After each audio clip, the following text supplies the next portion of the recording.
Welcome to lunch hour. This is Satish. Andhra Pradesh deputy CM Pawan Kalyan వ్యాఖ్యలతో రుషికొండపై political heat పెరిగింది. రుషికొండ ప్యాలెస్ను కూటమి సర్కార్ ఏం చేయబోతోంది? రుషికొండ రిసార్ట్ల అంశంపై కేబినెట్ సబ్ కమిటీ ఏం తేల్చబోతోంది? వైసీపీ సర్కార్ ప్రజాధనం దుర్వినియోగం చేసిందా? కూటమి సర్కార్ ఆరోపణలపై వైసీపీ సమాధానం ఏంటి?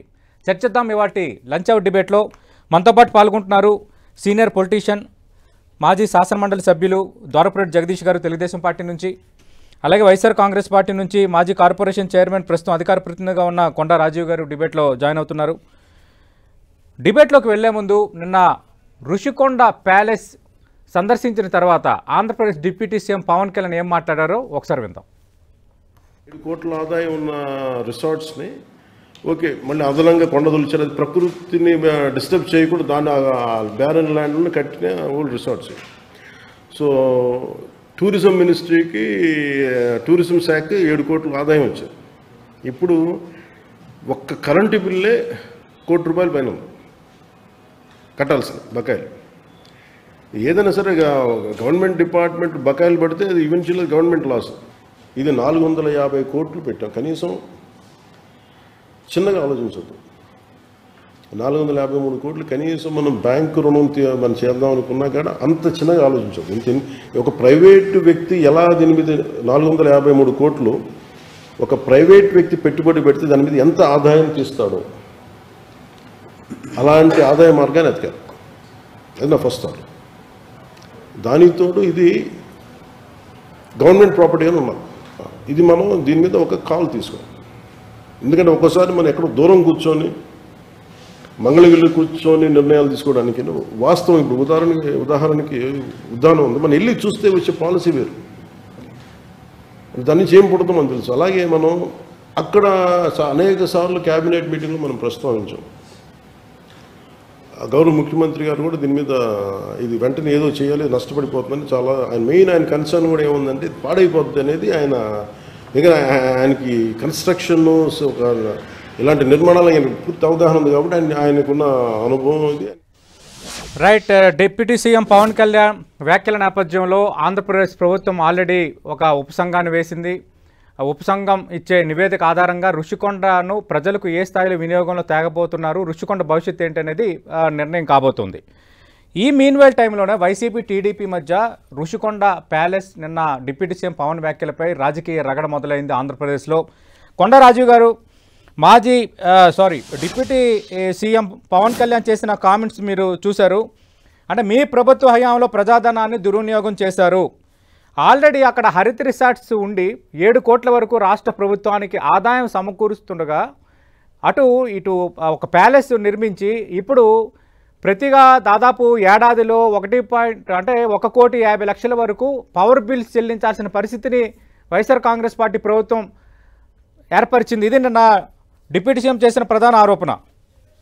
మీ సమాధానం ఏంటి రాజీవ్ గారు? సతీష్ గారు, మీకు మీతో పాటు పాల్గొన్న ప్యానలిస్టులకి, 10 టీవీ న్యూస్ ఛానల్ వీక్షకులందరికీ కూడా నా హృదయపూర్వక నమస్కారాలు. Good afternoon.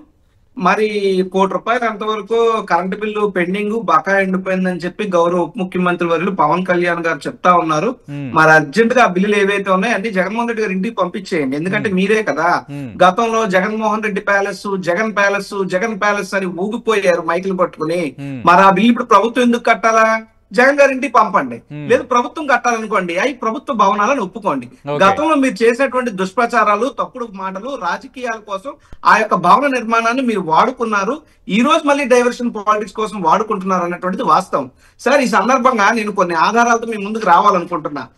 ఇది రుషికొండకు సంబంధించి తెలుగుదేశం పార్టీ యొక్క వారి అఫీషియల్ పేజ్ లో అక్టోబర్ నెల 2022 8వ తారీఖున వాళ్ళకు పోస్ట్ పెట్టారు. ఏమని పెట్టారంటే, ప్రజల కోసం, పర్యాటకుల కోసం ఉన్న హరిత రిసార్ట్స్ ని తొలగించి రుషికొండని పూర్తిగా నాశనం చేసేది, lotus pond, Idupulapaya estate, Bengaluru palace మాదిరిగా ఇక్కడ కూడా మినామీ కంపెనీ పేర్లతో తనకొక ఇంద్రభవనం నిర్మించుకోవడం కోసం అని చెప్పి జగన్మోహన్ రెడ్డి గారిని ఉద్దేశిస్తూ ఇది జగన్ ప్యాలెస్ అని చెప్పి మాట్లాడారు. మరి ఈ రోజు అది జగన్ ప్యాలెస్ అయితే మీ ప్రభుత్వం ఎలా జీవో ఇచ్చింది? మీ ప్రభుత్వం జీవో ఇచ్చింది రైట్ అయితే ఆ రోజు మీకు జగన్ ప్యాలెస్ అని చెప్పి చేసినటువంటి విష దొంగ ప్రచారం అబద్ధం కాబట్టి ఈ రోజు బేషరతుగా ముందు జగన్మోహన్ రెడ్డి గారికి క్షమాపణ చెప్పమని నేను డిమాండ్ చేస్తా ఉన్నాను. గౌరవ ఉప ముఖ్యమంత్రి గారిని గాని అధికార పార్టీలో ఉన్నటువంటి ముఖ్యమంత్రి నాయకుడు చంద్రబాబు నాయుడు గారికి గాని మీ రాజకీయ అవసరాల కోసం ఋషికొండని వాడుకుంటున్నారు. ఋషికొండలోనేమో షూటింగ్లు, అమరావతిలోనేమో పేమెంట్లు అన్నలా ఉన్నది మీ పద్ధతి. రెండవది, హరిత రిసార్ట్స్ అసలు ఎప్పుడు మొదలైంది? మన విశాఖపట్నం చరిత్ర ఎవరికి తెలుసు? 1984-89 మధ్యలో హరిత రిసార్ట్స్ ఉంది. ఆ తర్వాత మళ్ళీ 2002లో కూడా కొన్ని నిర్మాణాలు జరిగినాయి. మేము ఆది నుండి ఒకటే చెప్తున్నాం, ఋషికొండ అయినా, కైలాసగిరి అయినా, జూబ్లీ హిల్స్ అయినా, బంజారా హిల్స్ అయినా, ఎక్కడైనా కొండల ప్లేస్ లో నిర్మాణం జరిగినప్పుడు అక్కడ ఒక బిల్డింగ్ కట్టాలంటే దానికి పునాదులు తీయాలంటే గోతులు తవ్వాలా, చుట్టుపక్కలన్నీ క్లియరెన్స్ చేయాలా? అంత మాత్రాన బోడిగుండు కొట్టినట్టు అవుతుందా? మీరందరూ కాదా గతంలో ఋషికొండ బోడికొండ అని చెప్పి ప్రచారం చేసింది? అయితే అక్కడ గతంలో అడుగుకి 1100 రూపాయలు చప్పున అద్దె వచ్చే విధంగా అప్పట్లో 48,000 చదరపు అడుగుల్లో నిర్మాణాలు ఉండేవి. దాన్ని టూరిజం డిపార్ట్మెంట్ పరిధిలోనే 2,15,000 చదరపు అడుగుల మేర నిర్మాణాలు చేస్తూ సుమారు అది 2,300 చదరపు అడుగుకి అద్దె వచ్చే విధంగా కూడా దాన్ని తయారు చేసి ప్రభుత్వానికి ఆదాయాన్ని పెంపొందించే విధంగానే మేము నిర్మాణం చేశాం. అయితే మీరు గడిచినటువంటి 15 నెలల కాలంలో జగన్మోహన్ రెడ్డి గారి మీద అక్కసుతో, కక్షతో ఆయన మీద విషం చెమ్మడంలో భాగంగా ఆ యొక్క నిర్మాణాన్ని చూసి మీ కళ్ళు చెమర్చాయి. మీకు దెమ్మతికి మైండ్ బ్లాక్ అయి నిర్మాణం వైపు వచ్చి ఫోటోషూట్లు చేశారు తప్ప ఏమండి పవన్ కళ్యాణ్ ఇది 2వ సారో 3వ సారో అక్కడికి వెళ్ళడం. చంద్రబాబు నాయుడు గతంలో దీపావళి ముందోసారి వచ్చి వెళ్ళారు. మరి అప్పుడు ఎందుకు మీరు జీవో ఇవ్వలేదు? అప్పుడు ఎందుకు మెయింటెనెన్స్ మీరు పట్టించుకోలేదు? కేవలం మీ నిర్లక్ష్యం వల్ల జరిగినటువంటి జాప్యం ఇది. రెండవది, కొండరాజు గారు 1 by 1 మాట్లాడదాం. చాలా కీలక పాయింట్లు మీరు రేజ్ చేశారు. దోరపరెడ్డి జగదీష్ గారు, గతంలో దీన్ని జగన్ ప్యాలెస్, జగన్ ఇక నివాసం ఏర్పరచుకోవడానికి ప్రభుత్వ ధనాన్ని దుర్వినియోగం చేస్తున్నాడంటూ తెలుగుదేశం పార్టీ నేతలు దుమ్మెత్తిపోశారు. కానీ ఇప్పుడు ప్రభుత్వమే బకాయిలు చెల్లించాలి, విద్యుత్ బకాయిలు అంటున్నారు. అంటే ఇది ప్రభుత్వ ఆస్తి, ప్రభుత్వానికి సంబంధించి వినియోగానికి సిద్ధమవుతున్నారని స్వయాన కూటమి నేతలే చెప్తున్నారు. కాబట్టి ఈ జగన్ ప్యాలెస్ అన్నారు కాబట్టి ఈ బకాయిలు అంటే పవర్ బకాయిలు ఏవైతే ఉన్నాయో మా జగన్మోహన్ రెడ్డికి, వైఎస్ఆర్ కాంగ్రెస్ పార్టీకి పంపించండి, మేమే పే చేస్తామని అంటున్నారు కొండరాజు గారు. సతీష్ గారు, ముందుగా మీకు అలాగే ప్యానెల్లో పాల్గొంటున్న పెద్దలకి, 10 టీవీ వీక్షకులకు కూడా హృదయపూర్వకంగా నమస్కారాలు తెలియజేసుకుంటూ. నమస్తే సార్. రాజీవ్ గారు ఆయన మాట్లాడిన దాంట్లో అంటే అంత అగ్రెసివ్ గా మాట్లాడాల్సిన అవసరం లేదు. మేమేం చెప్తా ఉన్నామంటే ప్రభుత్వ ధనాన్ని జగన్ ప్యాలెస్ లాగా సొంతంగా అది ఆయన కోసమే కట్టుకున్నారన్నది కూటమి తాలూకా ముందు నుంచి మాట, ఇప్పుడు కూడా అదే చాలా స్పష్టంగా చెప్తా ఉన్నాం. ఇది జగన్ ప్యాలెస్ అని లేదు, ప్రభుత్వ ధనాన్ని. ఎందుకంటే the way the construction being built, ఆ చాండ్లర్స్ కానీ, ఆ బాత్ టబ్లు కానీ అవన్నీ కూడా పూర్వం ఎవరో రాజులు అలా ఉండేవాళ్ళు, అలాంటి వాళ్ళు, లేకపోతే డిక్టేటర్స్ అలాంటి వాళ్ళు కట్టుకుంటారు. అవన్నీ not for public purpose or not for any other purpose, that is only for a select. ఆయన జగన్ గారి కోసమే కట్టినట్టుంది. తర్వాత ఆయన అంటున్నారు రాజీవ్ గారు, తవ్వాలా లేకపోతే అక్కడ ఫౌండేషన్ వేయాలా, ఫౌండేషన్ వేయాలా అని. కానీ మీరు నేషనల్ గ్రీన్ ట్రిబ్యునల్ నుంచి పెర్మిషన్ కూడా గవర్నమెంట్ అయ్యి ఉండి కూడా you have not taken the permission. That is the, అందుకే చాలా వరకు మీరు, ఇంకోటి నేను అడుగుతాను స్ట్రైట్ గా, మీరు ఒక గ్రీన్ షీట్ తో ఎందుకు కవర్ చేశారు? ఇప్పుడు మీరు ఏదైతే కన్స్ట్రక్ట్ చేసి కొండను ఏదైతే తవ్వారో దాన్ని ఒక గ్రీన్ షీట్ తో కవర్ చేశారు. ఎందుకంటే ఎన్జిటి వాళ్ళు ఇన్స్పెక్ట్ చేసేటప్పుడు అది పచ్చగా ఉందని కనిపించడానికి. ఇవన్నీ ఉన్నాయి. అంచేత మీరు జగన్కి సందేహం చెప్పాలా లేకపోతే సంజయ్ చెప్పుకోవాలా, అవన్నీ అడగడం దట్ ఈస్ ఇల్లాజికల్ అండి. That is ridiculous. మీరు పెట్టే ఆర్గ్యుమెంట్ కూడా రెడిక్యులస్. గవర్నమెంట్ మనీని ఎందుకోసం కట్టారో కూడా మీరు చెప్పలేకపోయారు. చివరిదాకా మీ ప్రభుత్వం ఉన్నంత వరకు కూడా దేనికోసం కట్టారో కూడా మీరు చెప్పలేకపోయారు. ఇనాగరేషన్ కూడా చేయలేకపోయారు. You didn't have that confidence కానీ, లేకపోతే మీకు ఒక నిర్దిష్టమైన స్పష్టత కానీ, ట్రాన్స్పరెన్సీ కానీ అందులో మీకే అసలు ఎందుకు కట్టారో తెలియదు, చెప్పుకోలేకపోయారు. జగన్ గారి కోసమని చెప్పుకోలేకపోయారు. పబ్లిక్ పర్పసా కాదు, ప్రైవేట్ పర్పసా కాదు, బట్ 500 కోట్ల రూపాయలు దాదాపు పబ్లిక్ మనీ అయితే ఖర్చు అయ్యింది. దానికి ఈవాటికి కూడా జస్టిఫికేషన్ చేసుకోగలరా? ఎందుకు పెట్టాము, ఎందుకోసం కట్టాము అనే దానికి మీ 5 ఏళ్ల ప్రభుత్వంలో ఒక్కసారి కూడా కరెక్ట్ అయిన సమాధానం చెప్పలేకపోయారు. అయితే ఇవాళ మేము మాట్లాడుతుండేటి దీన్ని ఏదో ఒక దినంగా ఇది ప్రజల డబ్బు, ఇది ఖర్చు అయింది, దీన్ని ఖచ్చితంగా పబ్లిక్ కి ఉపయోగపడేటట్లు ఏదో ఒకటి చేయాలి. అనేది ఇవాళ మా ముఖ్యమంత్రి చంద్రబాబు నాయుడు గారు కానీ, డిప్యూటీ సీఎం గారు పవన్ కళ్యాణ్ గారు కానీ, లేకపోతే లోకేష్ బాబు గారు కానీ దీర్ఘంగా ఆలోచించి ఏదో ఒకటి చేయాలి. ఊరికే వేస్ట్ అయితే కరెంట్ బిల్లే కట్టలేకపోతా ఉన్నాం. అంత అది కట్టలేకపోవడం అంటే it's public money, public expect ఇదవుతా ఉంది. దానివల్ల అసలు ఆ కన్స్ట్రక్షన్ దేనికి చేశారో అన్నది చెప్పానండి, ఎందుకు చేశారో చెప్పానండి. For what purpose that palace is being build ఇప్పటికి అడుగుతా ఉన్నాం మేము. రైట్ కొండరాజు గారు, అంటే అది ఏ ఉద్దేశంతో కట్టారు, ఇంటెన్షన్ ఏంటనేది అప్పుడు నిర్మాణ సమయంలో కూడా మీరు చెప్పలేకపోయారు అనేది అప్పుడు కూడా ఒక ఆరోపణ అయితే ఉంది. రెండోది నేషనల్ గ్రీన్ ట్రిబ్యునల్ కూడా తప్పు పట్టింది మీ చర్యల్ని.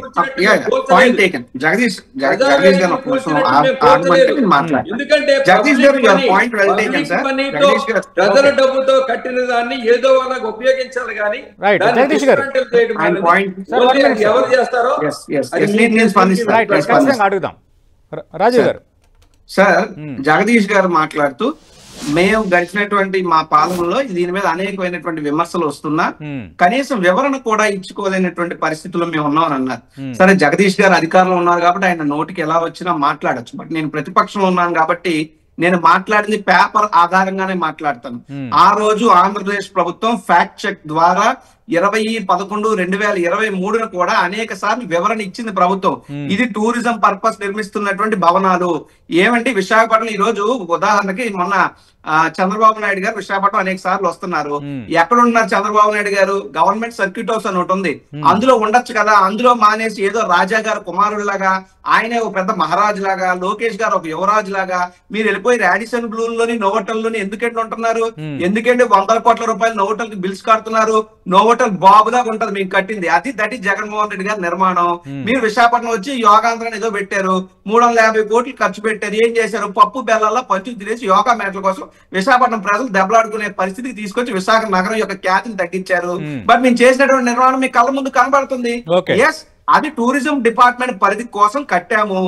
దాంతో పాటు ఒకవేళ జగన్మోహన్ రెడ్డి గారు వచ్చినా, ముఖ్యమంత్రి వచ్చినా, గవర్నర్ వచ్చినా, ప్రెసిడెంట్ ఆఫ్ ఇండియా వచ్చినా ఉండడానికి ఆ స్థాయిలో yes it's white house of Andhra Pradesh. మీకేంటి ఇబ్బంది?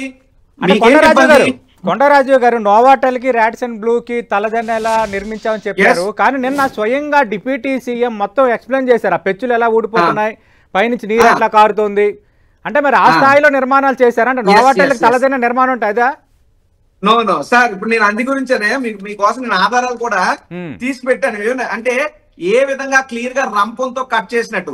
గతంలో సెక్రటేరియట్ అమరావతిలో కోడెల శివప్రసాద్ గారు స్పీకర్ గా ఉన్నప్పుడే ఆయన ఛాంబర్ లో గానీ, సచివాలయంలో అనేక బ్లాకుల్లో గానీ ఏ విధంగా కన్నాలు పడిపోయి వాటర్ తన్నుకుని వచ్చేసింది, లీక్లైన మనందరం చూసాం. ఆ ఫోటోలు నా దగ్గర ఉన్నాయి. ఈ రోజు పవన్ కళ్యాణ్ గారు వెళ్ళిన ఫోటోలు ఉన్నాయి. ఆ భవనంలోకి పూర్తి ప్రభుత్వ ఆధీనంలో ఉంది. అందులోకి బయట వ్యక్తులు వెళ్ళే పరిస్థితి లేదు. ఏళ్ళ ఎవరో వీళ్ళతో తాలూకులతో క్లియర్ గా కట్ చేయించి, రంపంతో కట్ చేయించి లాగినట్టు ఇంకా డౌట్ ఉందనుకోండి, జగదీష్ గారు ఒక్క నిమిషం మీకు అవకాశం ఇస్తారు, మీరు మాట్లాడదు. ఇంకా అవకాశం ఉందనుకోండి, ఓకే మా ప్రభుత్వం నిర్మాణంలో ఏదో లోపం ఉంది, దాని వల్ల ఏదో ఇది అయిపోయింది అంటున్నారు కదా, మీరు బాగు చేయండి, మంచిదే, ఏముంది. ఇప్పుడు మీ ప్రభుత్వం ఉంది నేను అడుగుతున్నా, అట్లీస్ట్ ఏంటంటే మీరు అమరావతికి వెళ్ళండి, బాగు చేస్తాము ఈ శీతాకాలంలో దాన్ని ప్రజల వినియోగానికి తీసుకొస్తాము ఖచ్చితంగా. దాన్ని ప్రభుత్వ ధనంతో నిర్మించారు కాబట్టి మళ్ళీ ప్రభుత్వానికి ఉపయోగం కలిగేలా, ప్రభుత్వానికి లాభం వచ్చేలా దాన్ని రూపకల్పన చేస్తామని డిప్యూటీ సీఎం ప్రకటించారు. ఆయన ప్రకటించిన కొద్ది గంటల్లోనే రాష్ట్ర ప్రభుత్వం ఆల్రెడీ ఉపసంఘం కూడా వేసింది. పర్యావరణ కేశవ్ ఆర్థిక మంత్రి, టూరిజం మంత్రి కాలయాపన ఎందుకు చేశారు? దానికి సమాధానం చెప్పండి. 15 నెలల కాలం పాటు ఎందుకు కాలయాపన చేశారు?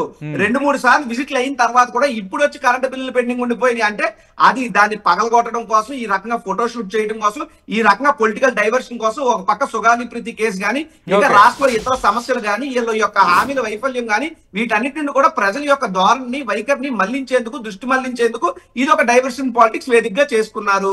డైవర్షన్ పాలిటిక్స్ తప్ప ఇప్పుడు ఏం కాదు. కనీసం ఇప్పటికైనా మీరు ఒప్పుకున్నారు. మీరు చెప్పినా చెప్పకపోయినా నైతికంగా మీరందరూ కూడా జగన్మోహన్ రెడ్డి గారి మీద దుష్ప్రచారం చేశారన్నది ప్రజలకు అర్థమవుతుంది. కాలం కొంచెం ఆలస్యం అయినా సమాధానం ఖచ్చితంగా చెప్పే తీరుతుంది. దానికి ఎన్నాళ్ళు మీరు జగన్ ప్యాలెస్ అన్న మీ నోటితోనే ప్రభుత్వ భవనం అని చెప్పారు చూసారా, అది నైతికంగా మా గెలుపు. నైతికంగా, నిజాయితీగా నిజమైనటువంటి గెలుపు అది. రైట్. దొరపటి జగదీష్ గారు గతంలో జగన్ ప్యాలెస్ అన్నారు, ఇప్పుడు ప్రభుత్వ భవనం అంటున్నారు. నైతికంగా మీ విజయం సాధించినట్టే, గతంలో టీడీపీ అన్న ఈ జగన్ ప్యాలెస్ ఆరోపణలన్నీ ఇంక నిర్వీర్యం అయిపోయినట్టే, ఇంకా రాష్ట్ర ప్రజలకు అంతా అర్థమైపోయిందని ఈరోజు రాజీవ్ గారు మాట్లాడినా, ఈరోజు ఉదయం ఒక ఇద్దరు మాజీ మంత్రులు మాట్లాడినా ఇదే స్టేట్మెంట్ చేస్తున్నారు. ఇప్పుడు వాళ్ళు ఆ స్వర్గంలో ఫూల్స్ ప్యారడైజ్ అని ఉంటుంది, అందులో తేలియాలని అంటే మాకేం సంబంధం లేదు. డైవర్షన్ పాలిటిక్స్ చేయవలసిన అవసరం ఇవాళ కూటమికి ఏముందండి? నేను ఇప్పటికీ ఒకటే అడుగుతున్నా, ఇందాక కూడా అడిగాను, దానికి రాజీవ్ గారు సమాధానం చెప్పలేదు. మీరు అంత కాస్ట్లీ బిల్డింగ్ కట్టుకొని మీరు జగన్ ప్యాలెస్ అని ఎందుకన్నా? అక్కడున్న ఫర్నిచర్ కానీ ఆ కన్స్ట్రక్షన్ కానీ అవన్నీ తీసుకుంటే సాటి మానవులు ఉండే పరిస్థితి కానీ ఎవరు ఉండే పరిస్థితి కాదు. అది ఎవరో ముఖ్యమంత్రులు కానీ ప్రోటోకాల్ స్టేటస్ ఉన్న వాళ్ళు కానీ రాష్ట్రపతులు ప్రధానమంత్రులు విశాఖపట్నం వచ్చేటప్పుడు విడిది చేసే ఒక అతిథి గృహంగా దాన్ని మేము రూపకల్పన చేసాం అంటున్నారు రాజీవ్ గారు. అలాగే టూరిజం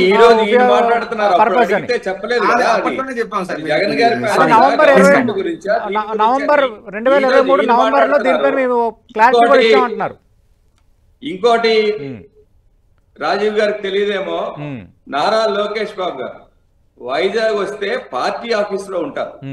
మాట్లాడడానికి కూడా మీరు వాస్తవాలు పరిశీలించి మాట్లాడాలి. బస్సులో ఉంటారు, పార్టీ ఆఫీస్ లో బస్సులోనే ఆయన ఉంటారు.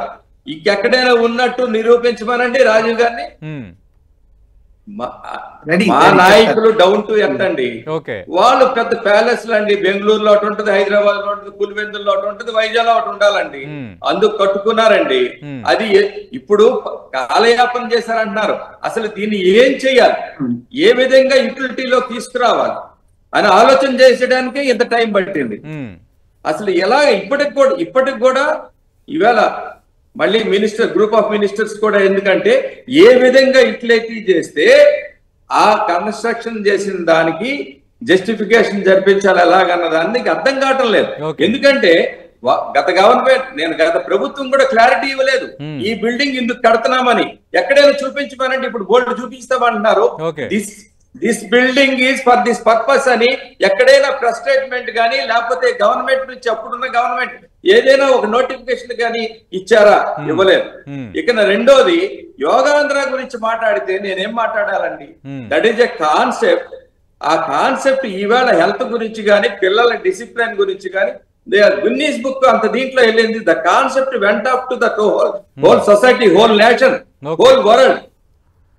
ఇప్పుడు దానికి చేసిన ఖర్చు దీనికి సెక్రటేరియట్ లో ఏదో కారిపోయింది అంటే వీళ్ళు ఇన్ఫీరియర్ గా ఇది కట్టారని ఒప్పుకుంటారా? స్టాండర్డ్స్ లేకుండా కట్టారని ఒప్పుకుంటారా?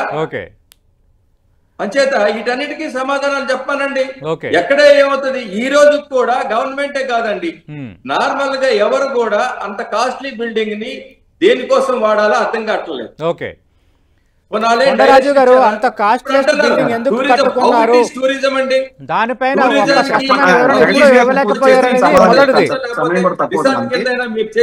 రైట్. రెండోది రిసార్ట్స్ కింద చేయలేదు. మూడోది నారా లోకేష్ ఆ పార్టీ కీలక నేత మంత్రిగా ఉన్నారు.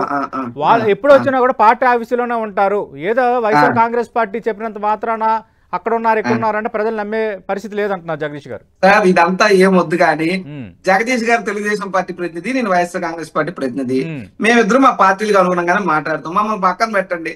మీరు యాజ్ అ మోడరేటర్ మీరు ఉన్నారు, 10 TV సీనియర్ జర్నలిస్ట్ మీరు ఉన్నారు.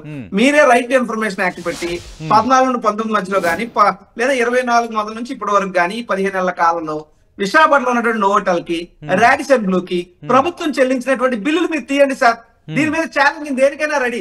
ఒకవేళ నేను చెప్పిన తప్పు అయితే నేను జోహార్ అయిపోతున్నా ఎవరికైనా. దీని మీద ఆయన సిద్ధమైన ఈ కొండరాజు గారు మీరే ఆరోపణ చేశారు కాబట్టి మీరు ఆర్టీఐ ద్వారా బయట పెట్టండి.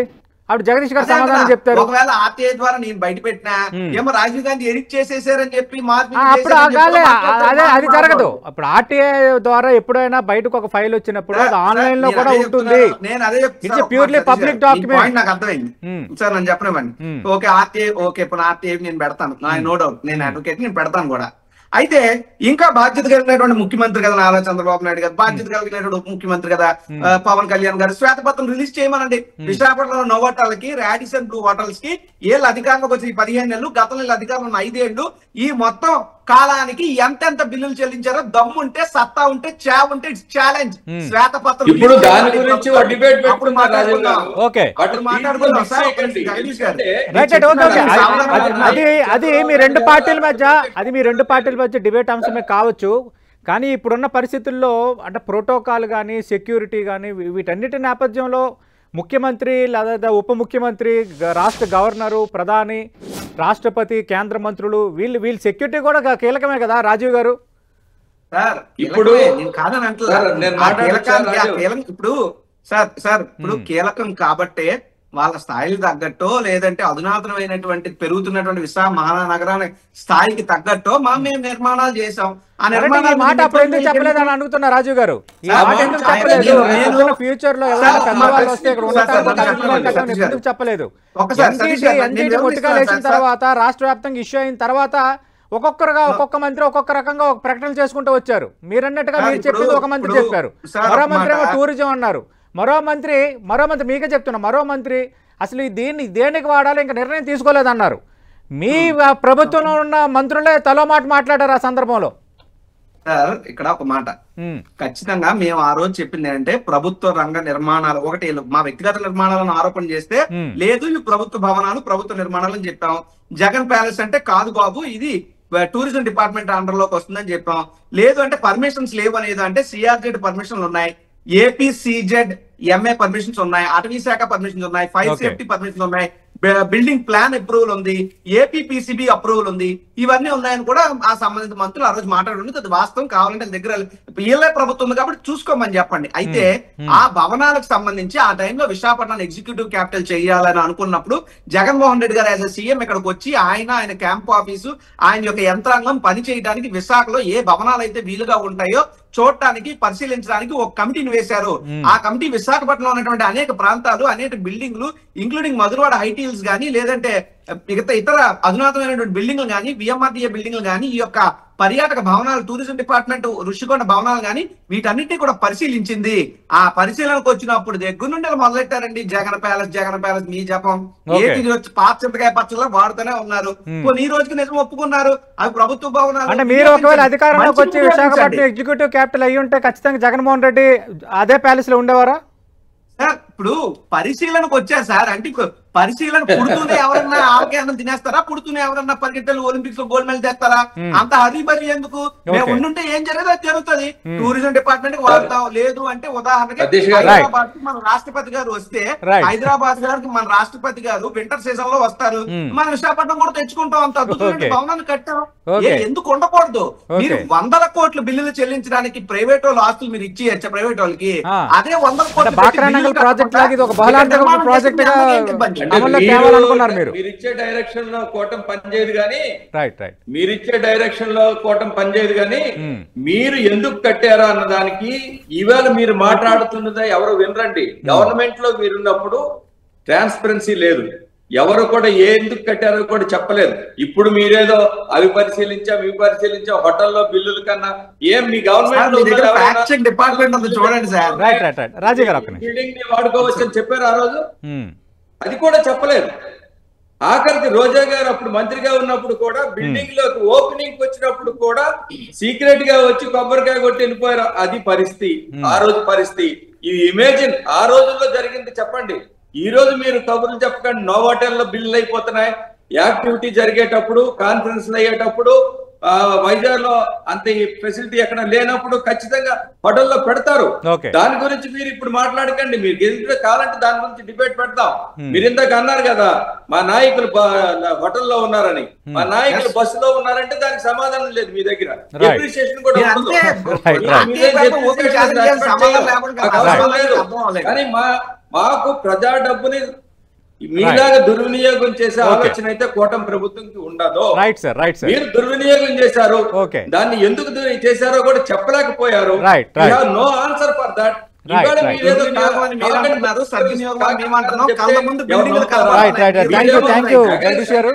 థ్యాంక్ యూ కొండా రాజీవ్ గారు. మనం చూస్తున్నాం ఋషికొండ రగడ ఏ స్థాయిలో కంటిన్యూ అవుతుందో. డిప్యూటీ సీఎం వ్యాఖ్యల నేపథ్యంలో ఆంధ్రప్రదేశ్ ప్రభుత్వం ఉపసంఘం వేయటం, దీన్ని ఏ విధంగా వినియోగించాలి, అలాగే ప్రభుత్వ ధనం ఎంతవరకు అయితే ఖర్చు పెట్టామో దానికి ప్రతిగా దాని నుంచి ప్రభుత్వానికి ప్రయోజనం చేకూరేలా ఎలా చేయాలనే దానిపైన ఈ ఉపసంఘం అనేది రిపోర్ట్ ఇవ్వబోతోంది.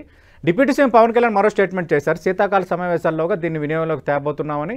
మరి ఆ వినియోగం ఏ స్థాయిలో ఉండబోతుంది, టూరిజం స్పాట్గా, అలాగే ఒక కన్వెన్షన్ సెంటర్స్ కానీ అలాగే మీటింగ్ హాల్స్ కూడా ఉన్నాయి కాబట్టి ఇంకా దాన్ని ఎలాంటి పర్పస్గా వాడబోతున్నారు అన్నది త్వరలో మనకి చాలా స్పష్టంగా తెలియబోతుంది. అయితే ఇది ప్రభుత్వ భవనం ఒప్పుకొని జగన్ ప్యాలెస్ కాదని చెప్పకనే చెప్పారని వైసీపీ అంటోంది. అప్పుడు మాత్రం ఖచ్చితంగా జగన్ నివాసం ఉండడానికి అది కట్టారు, ఆ మాటకి ఇప్పటికీ కట్టుబడి ఉన్నామని కూటమి నేతలు అంటున్నారు. ఏదేమైనా రుషికొండ ప్యాలెస్ రగడ అయితే ఇంకా కొనసాగుతూనే ఉంది. రేపొద్దున ప్రజలకి అది వినియోగంలోకి రావాలి. అలాగే ప్రభుత్వానికి ప్రజాధనం ఖర్చు పెట్టారు కాబట్టి తిరిగి ప్రజలకు ఉపయోగపడే విధంగా దాని నుంచి లాభాలు రాష్ట్ర ప్రభుత్వంకి రావాలని కోరుకుందాం. ఇది వాటి లంచ్ అవర్ డిబేట్.